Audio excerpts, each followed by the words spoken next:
Shortly before the year 1000, when Saul is king, the Israelites are confronted by Goliath and the Philistines in the valley of Elah. And David, who is but a young man, encounters Goliath. The fact of the matter is, the name Goliath is a real name from that time period, and we have a Philistine ostracon inscribed with the name Goliath from the 10th century BC. The word ostracon is a Greek word and refers to a piece of clay pottery with an inscription upon it. We should also note that we are told in 1 Samuel chapter 17, verse 4, that Goliath was from the city of Gath, one of the 5 major cities of the Philistines at that time. Recently, a fortress was discovered overlooking the valley of Elah.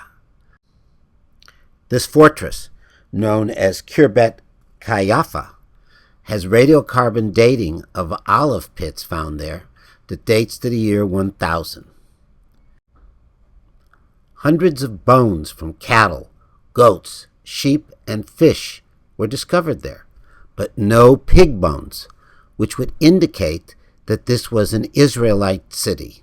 So perhaps Saul observed the confrontation between David and Goliath from this fortress. Uniquely, this fortified city had not one but 2 gates, the only such site found thus far in Israel. The words 2 gates translates into Hebrew as Shar Ayim, a city mentioned 3 times in the Bible. One of those references, in 1 Samuel chapter 17, verse 52, describes the Philistines fleeing David back to Gath via the road from Shar Ayim. In 1 Samuel chapter 17, verse 42, the confrontation between Goliath the Philistine and David begins. As it is written, when the Philistine, that is Goliath, caught sight of David, he scorned him, for he was but a boy, ruddy and handsome. In 1 Samuel chapter 17, verse 50, we learn that David slays Goliath with a sling and a stone. What might David's sling have looked like? Luckily, we have an image from the fortress at Lachish, 300 years later, when the Assyrians are besieging the Judaites. At the top of the fortress, we see a Judaite with his arm raised, with a sling and a stone in it. From the fortress at Qeiyafa, we have one of the sling balls that is similar, nearly identical, to the ones that were used at Lachish.